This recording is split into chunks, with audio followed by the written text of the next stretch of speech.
Je pense que tout le débat sur l'avortement doit se focaliser, se centraliser sur la question de l'identité du fœtus. Qu'est-ce qu'un fœtus? Et si le fœtus est un être humain innocent, est-ce qu'on est prêt à assumer le fait qu'on tue un être humain innocent? Est-ce qu'on est prêt à le justifier moralement? Et il y a des philosophes pro-avortement qui ont essayé de le justifier, comme Peter Singer, David Baunyn, que je cite dans le livre, et qui admettent que le fœtus est un être humain innocent. Selon son propre critère, les nouveau-nés ne sont pas des personnes, ce sont des êtres humains mais pas des personnes, et donc lui il défend l'infanticide jusqu'à plusieurs mois après la naissance. Ah oui. Ouais, il défend l'infanticide dans ses écrits. Et si je vous dis, monsieur Abbé, vous allez mourir dans une semaine, tel jour à telle heure, et que vous n'êtes pas croyant, bah, ça peut faire rejaillir en vous des questions existentielles, un sursaut existentiel. Qu'est-ce qui va se passer derrière? Et donc, on constate qu'il y a beaucoup de gens qui se convertissent alors qu'ils sont condamnés à mort.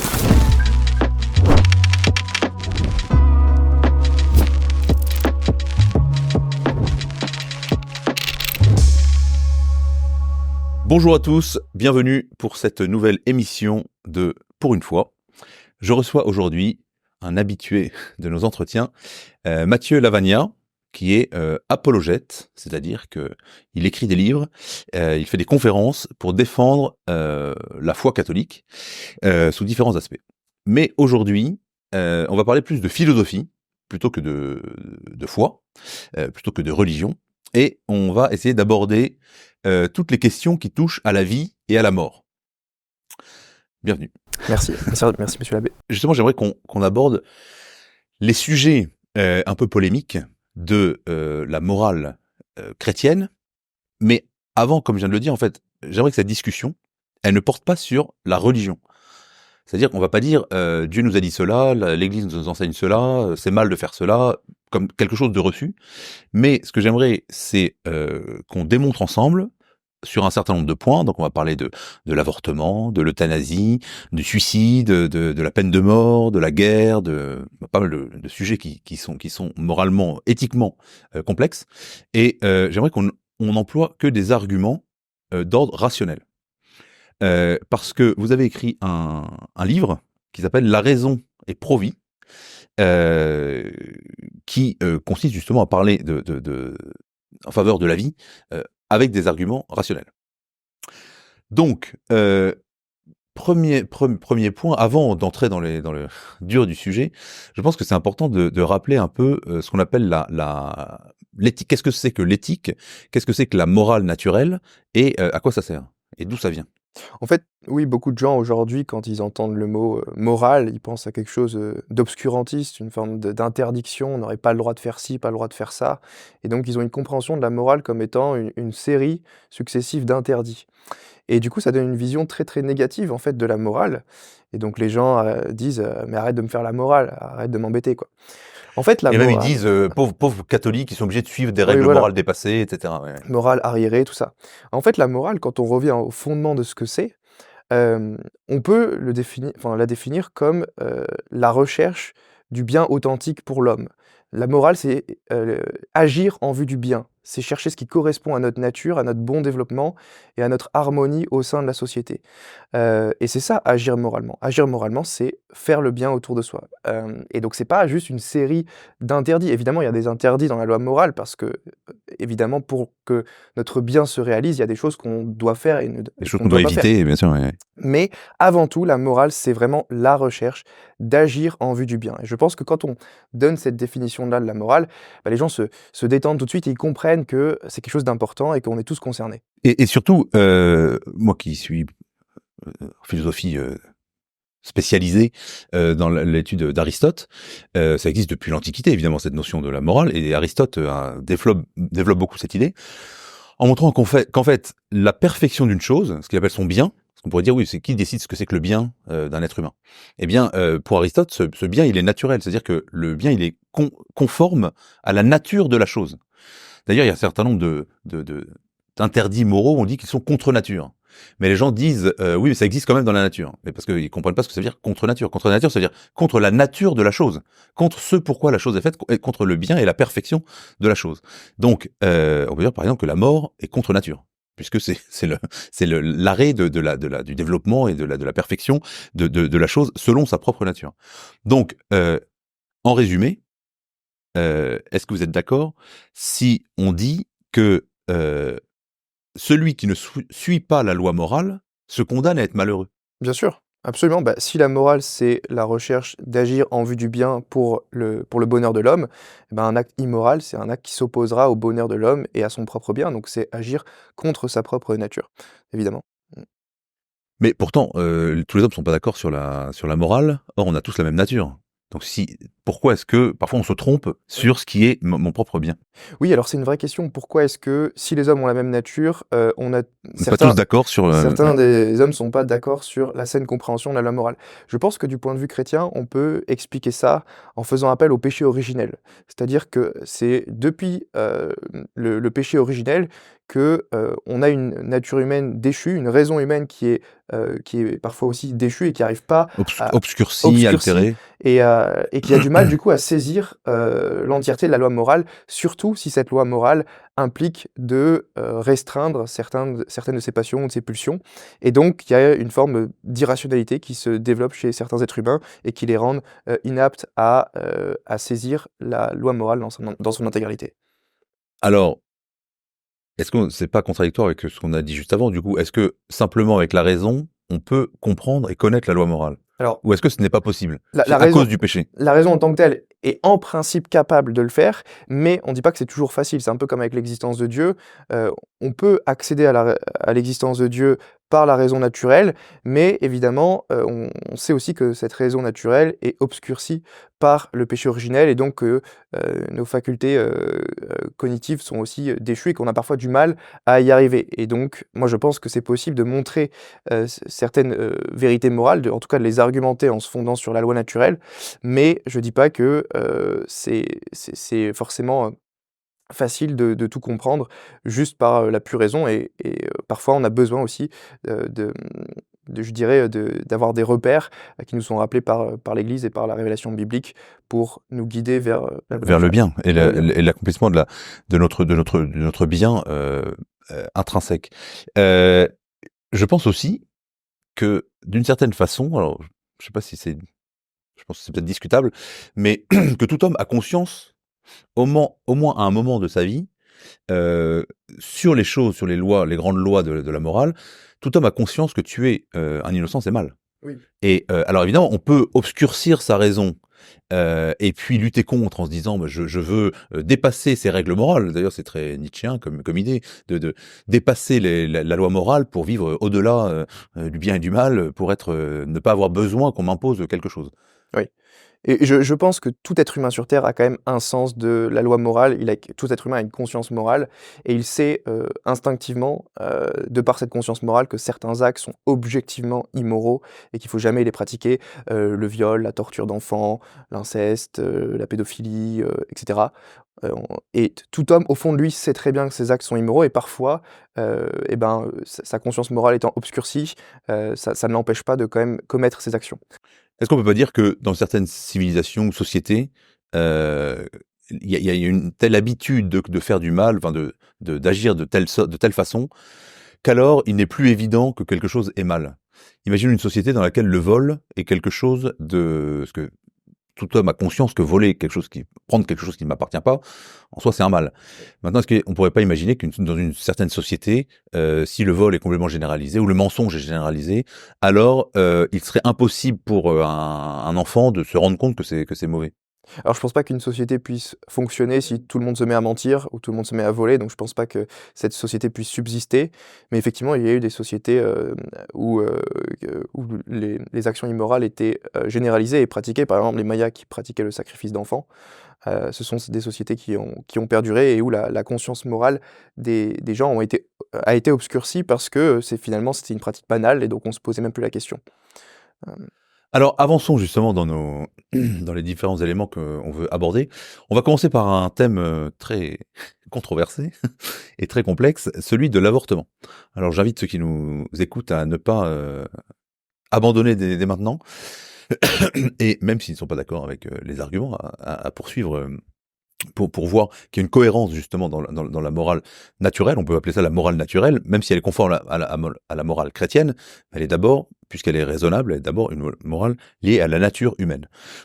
Alors, pourquoi parler de l'avortement et comment en parler selon ces critères justement rationnels.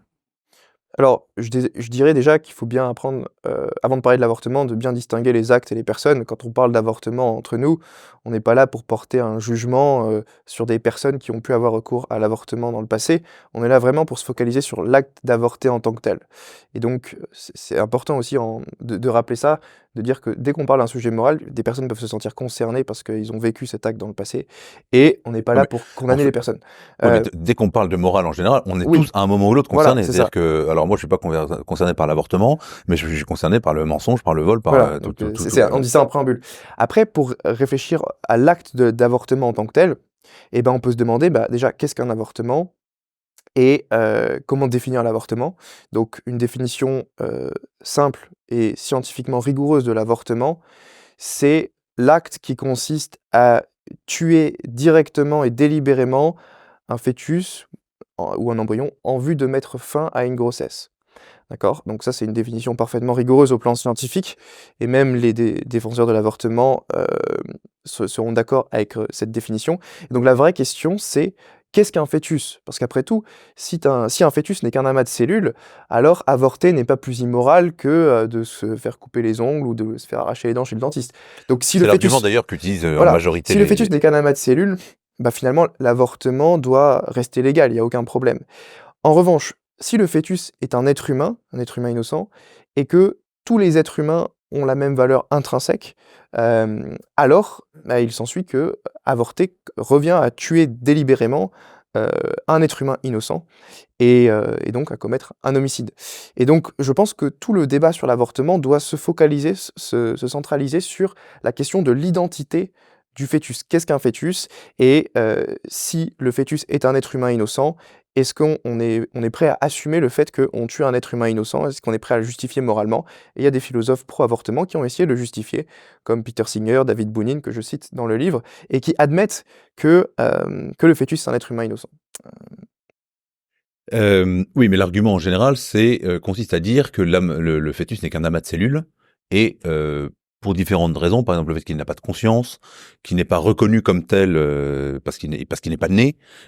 Alors, il y a plusieurs arguments là. Il y a l'idée que le fœtus serait un amas de cellules. Ça, on sait que c'est faux biologiquement parce qu'un Ceci, un amas de ceci, cellules, c'est un tas de cellules oui, qui n'a ceci pas. c'est un amas de cellules, mais c'est un amas de cellules Ça qui dépend, est. ça dépend comment on définit le concept d'amas de Moi aussi, cellules. je suis un amas de cellules. Voilà, moi aussi, je suis un tas de cellules et pourtant, j'ai un droit à la vie. Donc, amas de cellules, en général, dans les manuels d'embryologie, on définit ça comme un tas de cellules qui n'a ni organisation ni unité, qui n'est pas dirigé vers l'autodéveloppement. Et donc, par exemple, si vous prenez des cellules de peau et que vous les laissez dans une boîte de pétri, elles vont finir par mourir toutes seules. Un cancer. Ou un cancer, exactement. La différence avec le fœtus, c'est que le fœtus est un organisme humain génétiquement distinct qui commence d'exister, au moment de la conception. Et donc, c'est très Génétiquement distinct, ça veut dire qu'il a un ADN. qui a son C'est-à-dire que ADN qui est propre, ces cellules ont une identité qui n'est pas celle qui n'est pas celle de la de mère. la mère. Donc dès le moment de la conception, tous les manuels d'embryologie sont unanimes pour dire que un être humain génétiquement distinct est créé dans le ventre de la mère. Par être humain, j'entends un membre de l'espèce Homo sapiens, donc un être humain au plan biologique, c'est-à-dire un organisme humain génétiquement distinct qui se développe dans le corps de la mère. Et là, je peux vous citer un manuel d'embryologie très respecté en médecine, qui vous dit, donc c'est dans le manuel d'embryologie qui s'appelle L'être humain en développement, embryologie orientée vers la clinique, qui nous dit, citation, un zygote, donc c'est le début d'un embryon, est le début d'un nouvel être humain. Le développement humain commence à la fécondation, le processus au cours duquel un gamète ou spermatozoïde mâle s'unit à un gamète ou un ovocyte femelle pour former une seule cellule appelée zygote. Cette cellule totipotente hautement spécialisée marque le début de chacun d'entre nous en tant qu'individu unique. Donc qu'est-ce que disent des manuels d'embryologie? C'est que nous, en tant qu'individu unique, on a tous, à un moment donné, été un embryon. Et ça, vu que c'est un fait scientifique, même les meilleurs défenseurs de l'avortement, ceux qui veulent défendre l'avortement au niveau académique, au niveau universitaire, dans leurs livres, quand ils défendent l'avortement, ils sont obligés d'admettre ces faits biologiques. Et donc, dans le livre, je cite notamment David Bounine, qui a écrit un livre qui s'appelle A Defense of Abortion, donc une défense de l'avortement, et il nous dit « Peut-être que la relation la plus simple entre vous et moi d'une part et chaque fœtus humain depuis la conception d'autre part est la suivante. Tous sont des membres vivants de la même espèce Homo sapiens. Un fœtus humain est simplement un être humain à un stade très précoce de son développement. Et Peter Singer, qui est un philosophe pro-choix mondialement connu, nous dit la chose suivante, il nous dit « Il est possible de donner un sens précis au mot être humain. Nous pouvons l'utiliser comme équivalent à membre de l'espèce Homo sapiens. Qu'un être soit un membre d'une espèce donnée est quelque chose qui peut être déterminé scientifiquement par un examen sur la nature des chromosomes dans les cellules ou dans les organismes vivants. En ce sens, il ne fait aucun doute que dès les premiers instants de son existence, un embryon conçu à partir de spermatozoïdes et d'ovules humains est un être humain. » Donc vous voyez, Peter Singer ne parle pas d'une vie humaine potentielle, il reconnaît que l'avortement consiste à tuer un être humain, un membre vivant de l'espèce Homo sapiens. Et il le justifie comment? Et il le justifie en disant que oui, le fœtus est un être humain, mais que pas tous les êtres humains sont des personnes et que seules les personnes ont un droit à la vie. Et donc il fait cette séparation en disant que pas tous les êtres humains sont des personnes et il donne des critères supplémentaires pour appartenir au statut de personne. Alors lui, il définit la personne comme un être conscient de soi, capable de se percevoir lui-même dans sa propre existence, sauf que du coup ça implique que selon son propre critère, il doit autoriser l'infanticide parce que les nouveau-nés ne sont pas conscients d'eux-mêmes, ils ne sont pas capables de se considérer eux-mêmes comme des sujets existants. D'ailleurs, ils ne sont pas capables de se reconnaître dans le miroir. Et donc, ceux qui sont en état de légumes, comme on dit. Ah oui, bah lui, il dit qu'on peut les euthanasier, pas de problème. Mais donc, selon son propre critère, les nouveau-nés ne sont pas des personnes, ce sont des êtres humains, mais pas des personnes. Et donc, lui, il défend l'infanticide jusqu'à plusieurs mois après la naissance. Ah oui. Ouais, il défend l'infanticide dans ses écrits. Ah oui, il est cohérent. Il est très très cohérent. Et il dit que certains animaux vu qu'ils ont conscience d'eux-mêmes, par exemple, un chimpanzé est capable de se reconnaître dans le miroir, contrairement à un nouveau-né, et ben il dira que du coup certains animaux d'ordre supérieur ont plus de valeur intrinsèque que les nouveau-nés. Et donc il dit que tuer un nouveau-né, c'est moins grave que si on tuait un chimpanzé, un lion, un dauphin, etc. Et donc il est très très cohérent avec sa position, mais voilà ce que vous devez avaler si vous voulez défendre l'avortement de manière cohérente. Et en tout cas, c'est la définition de la personne que donne Peter Singer. Et comment on répond alors parce que du coup la réponse est de dire dès qu'il y a un être humain de l'espèce Homo sapiens, même s'il est à un stade élémentaire de son développement, parce qu'il a une identité propre, oui, alors il est un être humain, donc il est un membre de l'espèce humaine. Alors nous on répond que effectivement, nous on fait pas on peut faire la distinction entre le concept être humain, concept biologique, et concept de personne, qui est un concept philosophique, mais nous on dira que tous les êtres humains sont des personnes. Parce que la définition de la personne que nous on utilise, enfin que moi j'utilise en tout cas, c'est la définition de Boès. Une personne est une substance individuelle de nature rationnelle. Et donc, c'est pas les capacités fonctionnelles de l'être en question qui sont importantes, c'est sa nature. Et l'embryon, dès le moment de la conception, est une substance individuelle de nature rationnelle. Et donc, ceci dit, l'embryon est complètement dépendant du corps de sa mère. Oui. C'est-à-dire qu'il ne peut pas se développer si la mère ne l'alimente pas. Même le sang, son sang est... Enfin, c'est-à-dire que c'est un embryon, mais qui est quand même dépendant du corps de la mère. C'est-à-dire que... Mais alors, le fait d'être dépendant du corps d'autrui n'implique pas qu'on n'a pas de droit à la vie, parce que déjà, le fœtus est dépendant de sa mère jusqu'à la fin de la grossesse, donc jusqu'à 9 mois. Donc si on appliquait ce critère de manière cohérente, on devrait autoriser l'allégation de l'avortement jusqu'à 9 mois en toutes circonstances, y compris après la naissance, parce que le nouveau-né, il est très dépendant de ses parents. Si on le laissait tout seul sur une table d'hôpital, il mourrait tout de suite en à peine 1 ou 2 heures. Il a besoin d'avoir ses parents, l'assistance médicale pour s'habiller, pour être nourri, etc. Donc en fait, les nouveau-nés sont dépendants jusqu'à plusieurs années après la naissance. Les personnes âgées sont très dépendantes, parfois elles dépendent complètement du corps d'autrui, et même les jumeaux siamois. Pas du corps d'autrui, parce que les personnes âgées dépendent de l'action d'autrui. De l'action d'autrui, mais alors les jumeaux siamois, quand on est siamois, quand on est attaché corporellement à quelqu'un, eh ben il y a des cas où un être humain est complètement physiquement dépendant d'autrui. Et donc si on applique le critère de dépendance en disant que si on est dépendant d'autrui, alors on n'a pas un droit à la vie, on peut vous tuer, eh ben on devrait logiquement autoriser à tuer l'un des deux jumeaux siamois qui est complètement dépendant du corps d'autrui. Donc l'idée de dépendance, c'est pas parce qu'on est très dépendant qu'on n'a pas de valeur, intrinsèque. Le critère de dépendance n'est pas bon pour justifier l'exécution d'un être humain innocent. Alors, je pense qu'on peut passer au sujet suivant, qui est un peu lié. On a parlé du début de la vie, la question de la fin de la vie. On vient de dire parler de ce philosophe qui est pour justement l'exécution ou qui est pour le fait qu'on puisse tuer des personnes âgées trop dépendantes. C'est la question de l'euthanasie. De l'euthanasie et en plus, enfin, disons qu'il y a une question très très actuelle puisqu'il y a des lois qui sont plus ou moins prévues. D'abord, moi je pense qu'il y a une chose très importante, c'est de rappeler que même si on doit, il me semble, selon la loi naturelle, être contre l'euthanasie, il faut tout autant être contre ce qu'on appelle l'acharnement thérapeutique.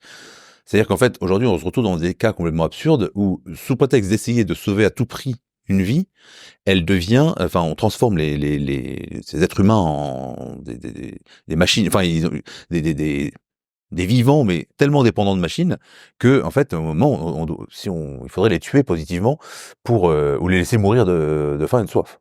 Oui, et d'ailleurs l'Église a toujours condamné l'acharnement thérapeutique, donc cette idée de vouloir à tout prix maintenir coûte que coûte une personne dans l'existence, à s'acharner pour qu'elle vive. Si vous lisez le catéchisme de l'Église catholique, l'acharnement thérapeutique est tout autant condamné que l'euthanasie. Donc l'Église refuse à la fois la mise à mort directe et intentionnelle d'une personne humaine innocente, donc on ne peut pas tuer, commettre un homicide à l'égard des personnes âgées, mais ça ne veut pas dire qu'on va tout faire à tout prix pour les maintenir dans l'existence coûte que coûte. Il peut être permis moralement de débrancher les machines et de laisser la nature faire, entre guillemets. Donc voilà, il y a une position entre les deux, ni euthanasie, ni acharnement thérapeutique. Et il y a aussi, il me semble, une distinction très très importante à faire entre ce qu'on pourrait appeler une euthanasie active et une euthanasie passive. C'est-à-dire que si la vie, on parlait de mort tout à l'heure, si la vie s'arrête de façon naturelle, parce que le corps n'a plus assez de ressources pour demeurer en vie, laisser quelqu'un mourir, ce n'est pas le tuer. Oui. C'est-à-dire que si toute vie se termine par la mort, même indépendamment, encore une fois, de critères religieux, laisser quelqu'un mourir, ce n'est pas un mal, ce n'est pas immoral.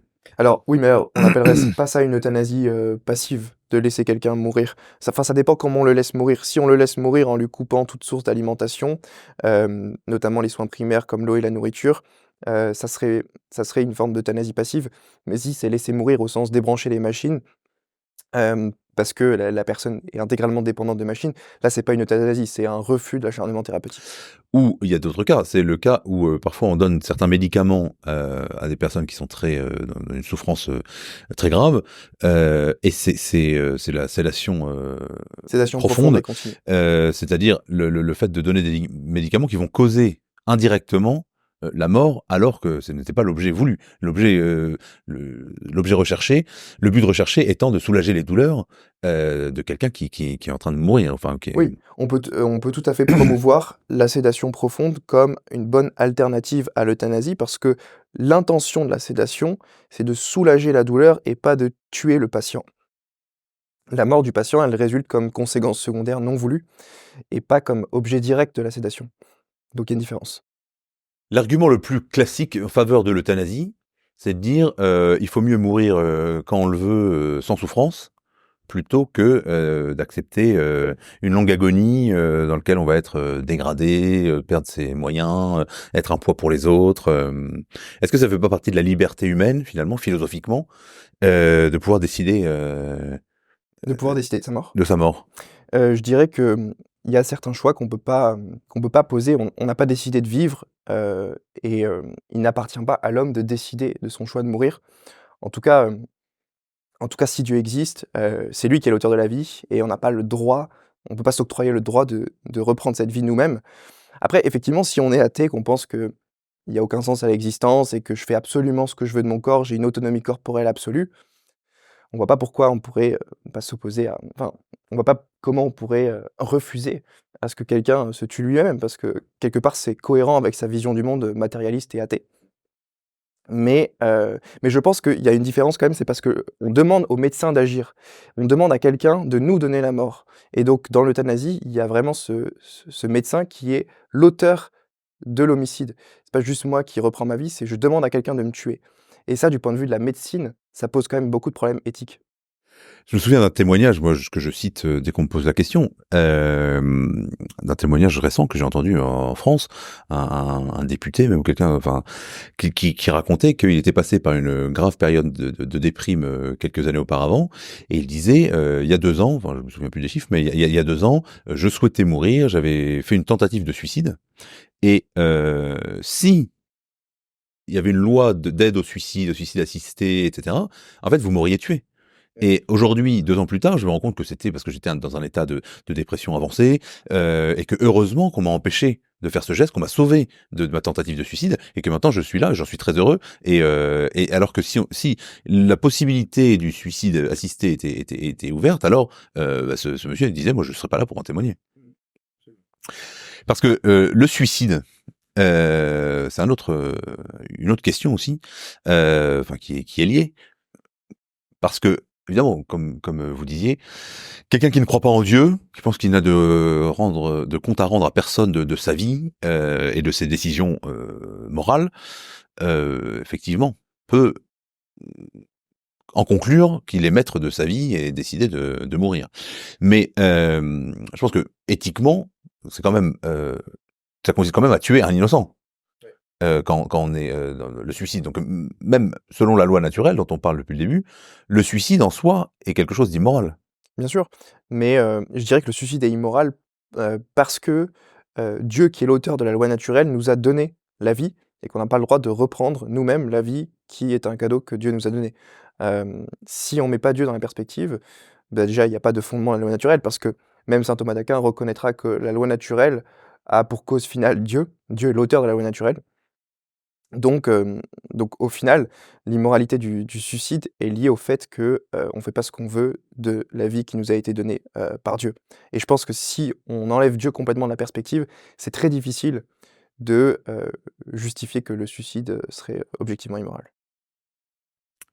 Et alors j'ajoute, je fais une petite parenthèse, parce que j'ai dit qu'on parlait de philosophie et avec des arguments rationnels, mais j'ajoute parce que c'est une question qu'on me pose souvent sur les réseaux sociaux, etc.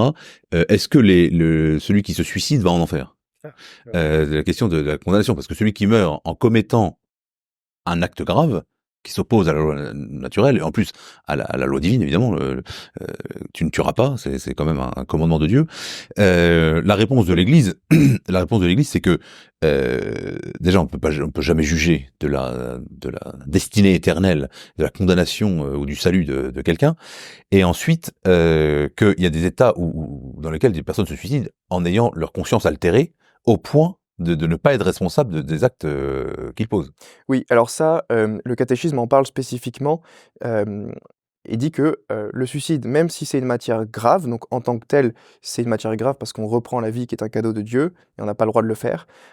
Pour qu'il y ait un péché mortel, il faut 3 conditions. Il faut qu'il y ait matière grave, pleine connaissance de l'acte pécamineux qui est posé et pleine lucidité et réalisé de manière complètement, consentie et délibérée. Et ce qu'on constate, c'est que dans la plupart des cas des suicidés, la troisième condition du péché mortel n'est pas souvent remplie parce que quelqu'un qui va se suicider parce qu'il a été largué par, son petit ami, sa petite amie et qu'il est en état de dépression, n'est pas pleinement lucide dans l'acte qu'il est en train de poser.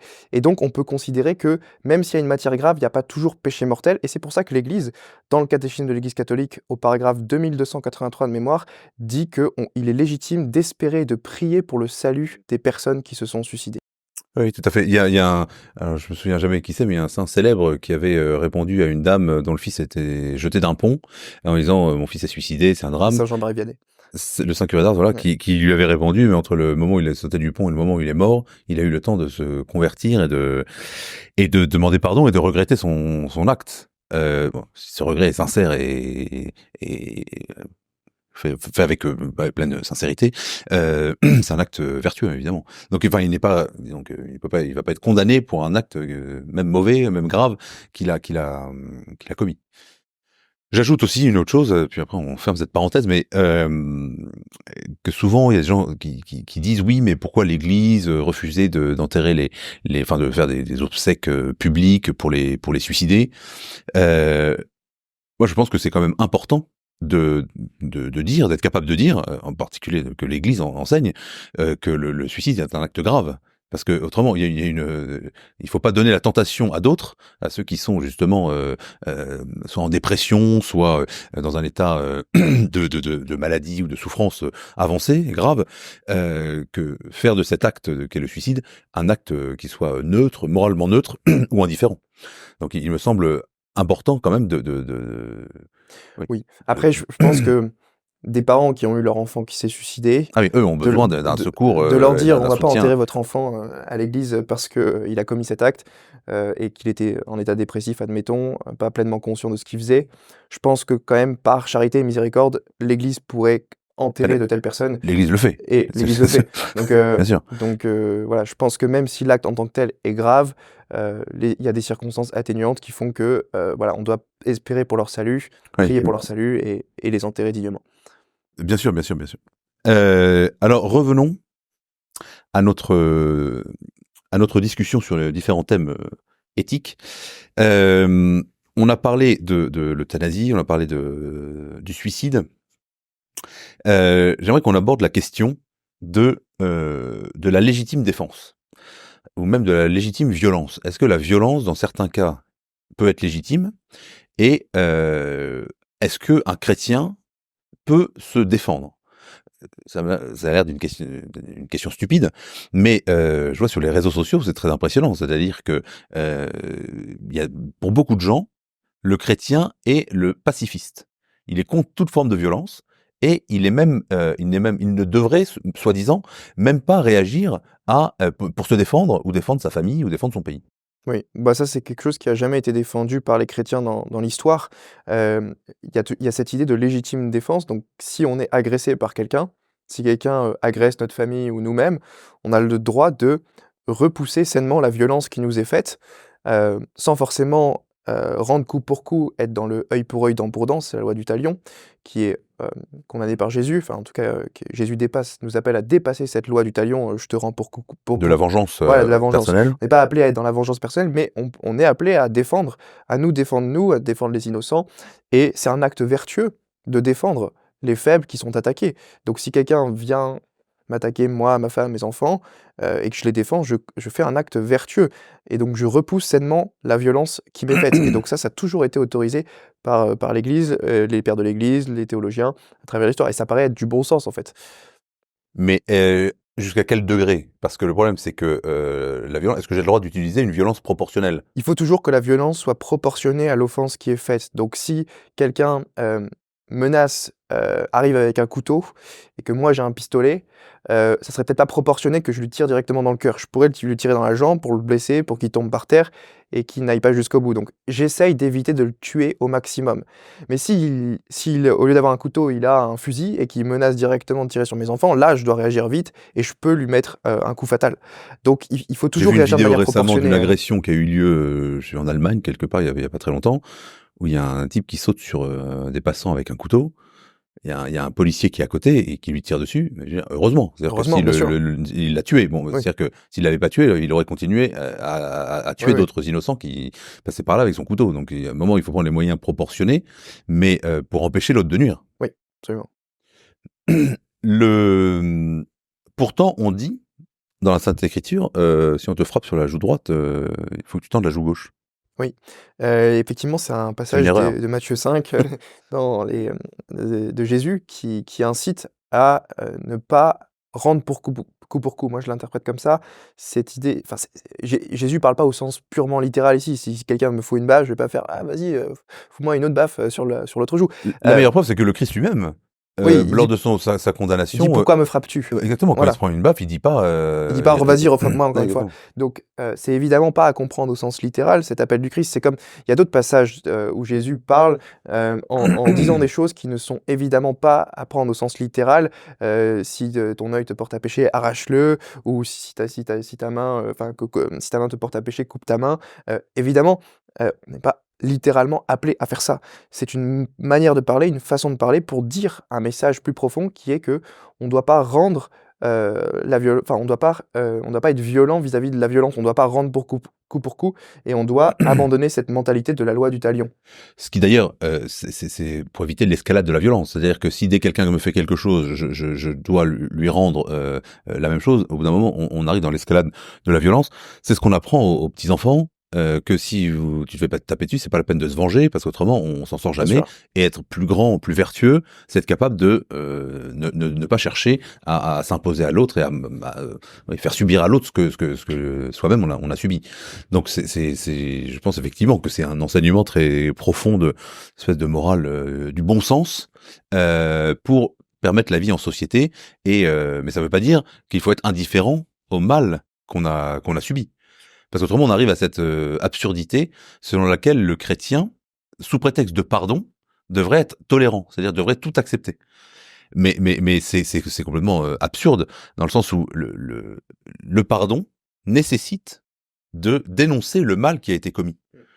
Il y a des gens qui ont souffert des choses, quelqu'un qui a été violé, qui a été, enfin vraiment qui a subi une grave atteinte à sa dignité, à son humanité.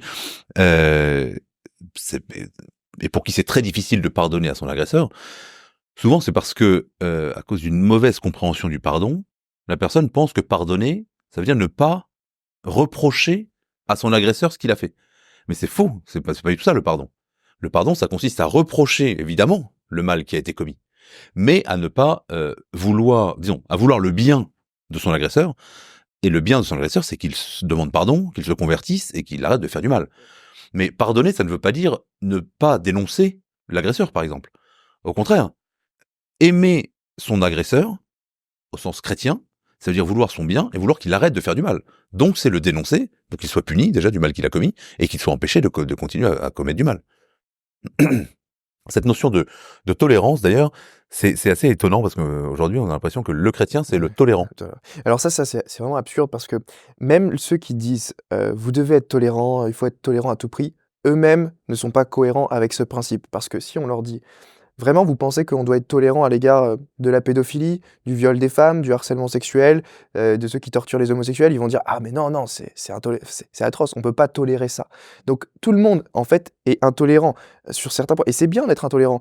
Moi, je suis intolérant vis-à-vis de l'esclavage, je suis intolérant vis-à-vis de la pédophilie, vis-à-vis du viol, vis-à-vis du meurtre, et c'est bien d'être intolérant sur ces points-là. La question, c'est quels sont les sujets qu'on ne doit pas tolérer, quels sont les actes qu'on ne doit pas tolérer, et quels sont les actes qu'on doit tolérer. C'est ça la vraie question. C'est pas juste dire cette phrase en l'air: «Oh, il faut être tolérant». C'est absurde. Donc voilà ce que je répondrais à ça, et déjà leur faire prendre conscience que eux-mêmes ne sont pas cohérents avec ce principe de la tolérance à tout prix, la tolérance absolue. Mais jusqu'à quel point, du coup, déjà selon la loi naturelle, mais même en chrétien, jusqu'à quel point on doit supporter le mal, et à partir de quel moment, au contraire, on doit réagir? Je dirais que, ça dépend, il faudrait prendre des exemples concrets. On doit réagir quand il y a une injustice qui est commise, la justice, c'est rendre à chacun ce qui lui est dû, donc le chrétien est appelé à agir toujours en vue de la justice. Donc dénoncer la justice, c'est toujours quelque chose de bien, et après, accepter aussi la persécution, c'est quelque chose qui est rappelé dans l'Évangile. «Heureux serez-vous quand vous serez persécutés en mon nom». L'Église primitive a subi la persécution, ils l'ont accepté. Donc accepter d'aller jusqu'au martyre, c'est quelque chose de très beau qui peut être fait du point de vue chrétien. Mais ça ne veut pas dire qu'au quotidien Qui peut être fait. oui, C'est-à-dire qui peut être fait, c'est possible. c'est un héroïsme. Oui. Les premiers martyrs sont vénérés comme des martyrs parce qu'ils ont accepté de donner leur vie et de mourir au nom du Christ, au nom de la vérité de la foi. Mais je pense que c'est tout à fait naturel aussi, non seulement pour tous les chrétiens, mais y compris pour ces martyrs-là, de fuir la persécution, par exemple, et de faire en sorte et de lutter, Oui. de ne pas se laisser persécuter sans rien dire. Oui, il faut pas chercher la persécution, il faut pas chercher le martyre. Si ça nous tombe dessus, OK, on peut l'accepter. Si on est capturé pour être martyrisé, voilà, ça peut s'accepter de manière héroïque, mais il faut pas le chercher non plus. Et je pense qu'il faut faire attention aussi à ce que notre position de chrétien et cette acceptation du mal et même cet amour du méchant, parce qu'on est appelé à aimer nos ennemis. C'est-à-dire qu'on peut avoir des ennemis, il faut être capable de désigner qui est son ennemi, celui qui nous veut du mal. Mais il faut pas que l'amour de mon ennemi laisse la possibilité à mon ennemi de tuer mon voisin ou de tuer un Bien innocent, sûr. ou de causer du tort à un innocent. Sinon, je me fais complice du mal qui a été fait. Oui. Imaginons celui qui par esprit soi-disant de pardon, prendrait chez lui un assassin, mais si l'assassin tue sa femme et ses enfants, bah, il serait au moins complice d'avoir permis que ce mal soit fait. Enfin, il n'aurait pas fait le nécessaire pour empêcher Ouais. Il aurait commis une imprudence, ouais. violence grave qui aurait coûté la vie à ceux dont il avait la charge. Donc, il faut faire très attention avec cette notion de tolérance et de pardon qui aujourd'hui est comme si elle avait perdu son sens et qu'elle était réduite à l'indifférence, quoi. Alors, j'aimerais qu'on parle aussi d'un sujet un peu plus polémique, mais dans le même, qui s'inscrit exactement dans cette question-là. C'est la question de la guerre juste. Parce que autant un individu, s'il est agressé personnellement, on l'a dit, il peut se défendre, parfois il doit se défendre, en tout cas il doit défendre les faibles et ceux qui sont autour de lui. Est-ce qu'on peut l'appliquer à un pays? Alors, Est-ce qu'un pays a le droit de se défendre? bah, bien sûr, la guerre juste, c'est la légitime défense appliquée au pays, appliquée plus largement à l'ensemble d'une nation. Et les chrétiens dans l'histoire, les pères de l'Église, dès saint Augustin, ont toujours heu, autorisé et considéré que la guerre, même si elle est en soi un mal, parce qu'il y a des gens qui sont tués, ça peut être un mal nécessaire dans certaines circonstances pour éviter un plus grand mal, à savoir que des innocents soient tués massivement. Donc typiquement, c'était parfaitement juste et légitime de faire la guerre à Hitler pendant la Seconde Guerre mondiale. C'était une guerre juste parce qu'il y avait des innocents qui étaient persécutés, les juifs, et qu'il fallait lutter contre cette persécution. Et donc la guerre pour Je défendre... suis pas sûr que pour la Seconde Guerre mondiale, le motif pour lequel la France avait déclaré la guerre à l'Allemagne, Oui, c'était pas une question des Juifs. oui, non, alors pas que ça, mais de manière générale, la guerre pour défendre celui qui est attaqué injustement est légitime. Mmh. Que ce soit les juifs ou la France ou voilà, il est légitime de défendre ceux qui sont persécutés et donc ça peut être le cas d'une nation tout entière. Et l'Église catholique donne 4 critères qui justifient une guerre juste. Donc il faut que ces 4 conditions soient remplies pour que la guerre soit juste. Et donc c'est dans le catéchisme de l'Église catholique, je vais vous les lire. Donc c'est catéchisme de l'Église catholique, paragraphe 2309, et le catéchisme dit: «Il faut considérer avec rigueur les strictes conditions d'une légitime défense par la force militaire. La gravité d'une telle décision la soumet à des conditions rigoureuses de légitimité morale. Il faut à la fois, première condition, que le dommage infligé par l'agresseur à la nation ou à la communauté des nations soit durable, grave et certain. Deuxième condition, il faut que tous les moyens, tous les autres moyens d'y mettre fin se soient révélés impraticables ou inefficaces. Troisième condition, que soient réunies les conditions sérieuses de succès. Et quatrième condition, que l'emploi des armes n'entraîne pas des maux et des désordres plus graves que le mal à éliminer. La puissance des moyens modernes de destruction pèse très lourdement dans l'appréciation de cette condition. Donc en gros, ça veut dire que l'arme nucléaire, voilà, c'est quelque chose qui n'est pas légitime d'utiliser en cas de guerre. Et donc ces conditions, si on les applique, bah, on se rend compte qu'il y a très très peu de guerres justes en fait, très très peu. Et d'ailleurs dans une guerre, s'il y a une guerre entre un clan A et un clan B, il y a forcément un des deux clans qui n'est pas dans le cadre d'une guerre juste.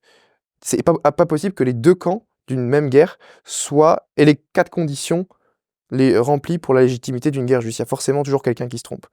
Donc voilà ce qu'on peut dire un petit peu pour la théologie morale de la guerre juste. Ça semble dire, surtout le dernier point, que une guerre, pour être juste, ne doit pas impliquer des civils innocents. Oui, il y a certaines actions qui sont totalement exclues par la théologie morale catholique, même dans le cadre d'une guerre juste. Donc par exemple, tuer directement des innocents, des civils, pendant une guerre juste n'est pas légitime. On ne peut pas bombarder une ville entière d'innocents pour gagner la guerre. Typiquement, l'exemple le plus connu, c'est Hiroshima et Nagasaki.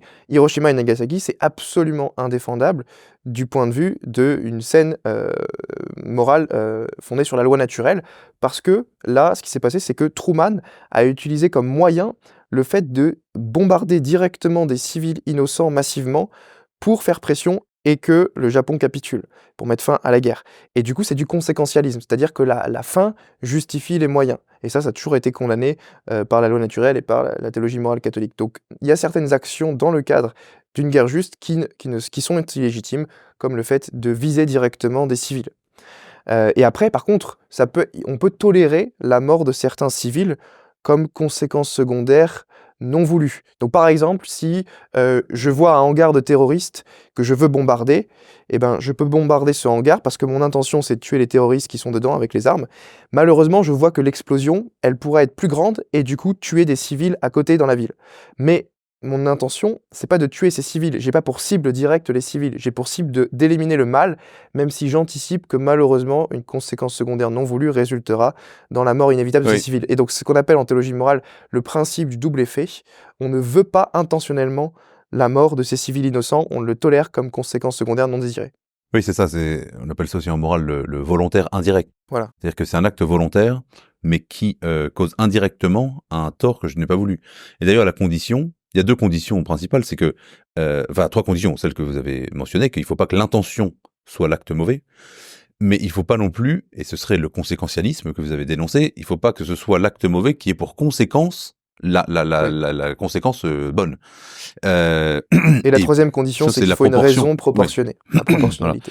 Voilà. L'exemple typique, c'est le soldat qui doit faire sauter un pont pour empêcher l'ennemi adverse d'avancer et qui se rend compte au moment où il doit faire sauter le pont qu'il y a un petit enfant qui traverse le pont. Dans ce cas-là, lui, son boulot, c'est de faire sauter le pont, c'est de viser un bien plus grand, qui est d'empêcher l'invasion du pays et donc la mort de plein d'innocents et de plein d'enfants. Et puis, il n'y a pas de conséquences. C'est-à-dire que c'est pas parce que l'enfant meurt qu'alors l'ennemi ne va pas avancer. Et puis, il n'a pas l'intention de tuer cet enfant. C'est une conséquence involontaire, enfin disons indirecte d'un acte volontaire. Et c'est souvent d'ailleurs même dans les choses beaucoup plus banales. Oui, par exemple, pour rejoindre l'avortement, dans les cas où la vie de la mère est en danger, dans les cas de grossesse extra-utérine, la théologie morale catholique autorise le fait de réaliser une salpingectomie, donc de couper la trompe de Fallope où l'embryon s'est installé, que l'embryon s'est pas installé dans l'utérus, et donc si on le laisse grandir, il va faire éclater la trompe de Fallope et la mère va finir par en mourir. Et donc on peut réaliser une action pour sauver la mère, tout en anticipant qu'une conséquence secondaire non voulue résultera dans la mort inévitable de l'enfant.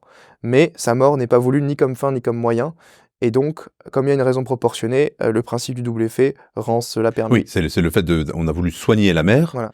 Et la conséquence non voulue, c'est que l'embryon Voilà. ne subsiste pas, et voilà, et c'est pas la mort de l'embryon qui a sauvé la mère. Oui. Voilà. Alors justement, on arrive aussi à un thème controversé. Est-ce qu'un chrétien, ou même au niveau de la loi naturelle, est-ce qu'on peut défendre la peine de mort? Alors, la peine de mort, c'est un petit peu différent de tous les sujets qu'on vient d'aborder jusqu'à maintenant, parce qu'on pourrait dire, oui, mais la peine de mort est exclue par la loi morale chrétienne, parce qu'il y a le 5e commandement, tu ne tueras point. Bon, avant de parler du 5e commandement, tu ne tueras point, au niveau naturel. Au niveau de la loi naturelle, le tu ne tueras point, ça fait aussi partie de la loi naturelle. Oui, mais, tout à fait. mais donc, ce qu'on peut dire ici, c'est qu'il faut bien distinguer la vie humaine innocente et la vie humaine coupable. Donc, en gros, un criminel et un innocent. On pourrait, si je me fais l'avocat de celui qui défend la peine de mort, on pourrait dire que il est toujours immoral de tuer directement et volontairement un être humain innocent, le cas de l'avortement, l'euthanasie, etc. Mais que, dans certaines circonstances, il est moralement permis de mettre à mort un être humain gravement coupable de certains crimes. Et donc, en tout cas, c'est ce que défendent les partisans de la peine de mort. Ils vont distinguer la vie humaine innocente et la vie humaine gravement coupable. Et donc, ceux qui défendent la peine de mort vont utiliser l'argument comme quoi il y a des crimes si graves que seule la mise à mort serait un châtiment proportionné, une punition proportionnée, parce que il faut en général en justice que la punition soit proportionnée au crime. Parce que dans la justice rétributive, la rétribution, ça implique que s'il y a une offense qui est commise, il faut que la punition soit proportionnelle à l'offense qui est commise. Sauf que si l'offense commise est gigantesque, par exemple, prendre la vie meurtre et torture à répétition d'enfants innocents, avec des actes les plus atroces qu'on puisse imaginer, eh bien, en conséquence, il faut que la punition soit proportionnée au crime, et donc la mise à mort fait partie des punitions les plus graves que on puisse infliger à quelqu'un. Donc, du point de vue de la loi naturelle, voilà comment certains défendent la peine de mort. Et donc pour un chrétien, parce que Dieu dit quand même, tu ne tueras pas, tu ne tueras pas l'innocent peut-être, mais qui est l'homme pour prendre la vie d'un autre? Oui, alors, effectivement, en général, on n'a pas à prendre la vie, de certaines personnes, enfin des êtres humains qui nous entourent parce que c'est Dieu qui est l'auteur de la vie et on n'a pas la prérogative de tuer quelqu'un, parce qu'on n'est pas l'auteur de la vie. Mais, Dieu, dans la Bible, dans l'Ancien et dans le Nouveau Testament, délègue certaines actions, donc, délègue, à l'homme la justice. Donc, dans l'Épître aux Romains, par exemple, Romains chapitre 13, verset 4, saint Paul dit que les autorités civiles ont reçu le pouvoir du glaive, le pouvoir, de châtier, par une délégation de Dieu. Et donc en fait, le «tu ne tueras point», en fait la traduction la plus exacte, ce serait «tu ne commettras pas de meurtre». Mais évidemment, dans certaines circonstances, il est moralement permis de tuer. On l'a vu pour la légitime défense et pour la guerre juste. Donc dans certaines circonstances, tout le monde reconnaît qu'il est légitime de tuer. La question c'est quelles sont ces circonstances et est-ce que ça peut aller jusqu'à la peine de mort? Et il se trouve que historiquement, l'Église, a toujours dit que la peine de mort, dans certaines circonstances, pouvait être tolérée, en tout cas qu'elle n'était pas intrinsèquement immorale, comme l'euthanasie et l'avortement. L'une des conditions d'ailleurs que l'Église, a toujours répété, c'est que ce ne soit pas chacun qui se fasse, justice soi-même. C'est-à-dire qu'on ne peut pas soi-même ou un groupe ne peut pas décider de mettre à mort quelqu'un sous prétexte qu'il a commis ceci ou cela. Que Il faut l'autorité toujours que ce soit civile. l'autorité civile légitime, Oui. qui prenne ces moyens, qui est d'ailleurs une forme de légitime défense de la société. C'est-à-dire que si quelqu'un est trop dangereux pour la société, parce que vu les crimes qu'il a commis, en fait, le laisser en liberté et le laisser vivre, en fait, lui laisserait l'occasion de continuer à commettre des actes graves. Eh bien, c'est une forme de légitime défense de la société. Et d'ailleurs, saint Thomas d'Aquin, dans la Somme théologique, il utilise l'analogie, de l'homme qui a un membre coupé pour préserver l'intégrité du corps. Donc par exemple, si on a un membre gangréneux et que si on le laisse se développer, bah, il peut affecter l'ensemble du corps, et bah, il vaut mieux le couper, le retrancher pour préserver le bien du corps tout entier. Et bah, c'est un peu pareil avec la peine de mort. Si on a un criminel très dangereux, susceptible de porter préjudice au bien commun à toute la société, il vaut mieux le retirer et le couper de la société. Alors, pour conclure sur ces questions de vie ou de mort, justement, euh, c'est vrai que on avait dit qu'on parlerait que d'arguments philosophiques, et finalement, on a toujours revenu sur la loi chrétienne, la foi chrétienne, l'attitude d'un chrétien. Est-ce que si on n'a pas cette idée de la vie éternelle après la mort, est-ce qu'on peut voir les choses de la même façon qu'un chrétien? Si on n'a pas en tête que Dieu existe et qu'il y a une vie éternelle, c'est compliqué déjà, si on nie, l'existence de Dieu, de fonder une loi morale objective. Parce que si Dieu n'existe pas, si on est juste un tas d'atomes, de réactions chimiques, sur Terre, il n'y a pas de législateur, il n'y a pas une source transcendante et ultime du bien qui est susceptible de donner un fondement à la morale objective. Donc ce qui reste avec l'athéisme, c'est une morale purement subjective. Je pense que, je pense que telle action est immorale, toi tu penses le contraire, à chacun son avis. Il n'y a pas un juge objectif qui peut trancher objectivement qui a raison et qui a tort. Oui, mais beaucoup d'athées vous diraient, je ne crois pas en Dieu et pourtant j'ai une vie. Ça c'est autre chose, parce que, un athée peut vivre de manière, morale et vertueuse. Un athée peut agir, positivement envers les pauvres, envers les plus démunis. Il peut faire de réelles bonnes actions. Mais sa vision du monde est incapable de justifier le fondement ontologique, métaéthique d'une loi morale objective. Donc même si lui, à titre personnel, il agit bien moralement, c'est parce que c'est sa conscience morale qui lui a été donnée par Dieu, qui lui donne d'agir bien. Mais intellectuellement, il n'est pas capable de justifier le fondement d'une morale objective. Et c'est ça la différence. J'aimerais juste qu'on termine sur un mot, en parlant des animaux. Parce qu'on n'a pas parlé des animaux jusqu'ici. Et je suis assez frappé sur les réseaux sociaux du fait que, par exemple, j'ai fait une vidéo en disant que les animaux n'avaient pas d'âme rationnelle, donc pas d'âme immortelle, donc après à leur mort, ils disparaissaient comme voilà. Et j'insistais sur l'argument sur lequel c'est très important de comprendre ça, parce que ça veut dire que nous avons, nous hommes, parce qu'on a une âme immortelle, une responsabilité morale de nos actes. L'animal n'est pas responsable moralement de ses actes, parce que ces actes n'ont pas de conséquences, il n'y a pas de bien ou de mal pour un animal, il suit son instinct. Un lion qui bouffe une gazelle, et même un lion qui mange un enfant, Enfin, il le fait pas méchamment, quoi. Il le fait pas comment dire, c'est pas un péché, c'est pas. Alors on peut tuer le lion, évidemment, il faut le tuer d'abord avant qu'il ait mangé l'enfant, mais on peut pas accuser le lion d'avoir commis un mal. Oui. Et ça, c'est un très bon argument aussi contre l'athéisme, c'est de dire que si le matérialisme athée est vrai et qu'on est juste un tas d'atomes de réactions chimiques sur Terre, en fait, on est comme des animaux, on est déterminé par les lois de la biologie, par les lois de l'univers, et donc tout ce qu'on fait est déterminé, on n'a pas de libre arbitre, on est comme des machines, un peu comme des animaux, et donc on ne peut pas être rendu moralement responsable de nos actes. Si on n'a pas de libre arbitre, si toutes nos actions sont déterminées par les lois de la physique qui dirigent mon cerveau, je ne suis pas moralement responsable de tous mes actes. Et donc, le criminel qui va torturer un enfant ou ou violer des gens, en fait, si on est un matérialiste athée cohérent, on doit dire, bah, c'est les lois de l'univers qui l'ont déterminé à le faire. Et donc, finalement, on ne peut pas justifier la notion de responsabilité morale. Ouais, il y a toute une si tendance on est athée. aujourd'hui dans les considérations éthiques et politiques de justifier les attitudes des uns et des autres à cause de la société, à cause du niveau social, du niveau de pauvreté, de l'ambiance, etc. Et qui vise à excuser les actes immoraux, disons, et à ne pas juger des actes d'un homme sur des critères de morale, mais simplement sur des critères de la loi positive. Oui, mais même du point de vue de la loi positive, si on n'a pas de libre arbitre, alors il n'y a pas de responsabilité morale.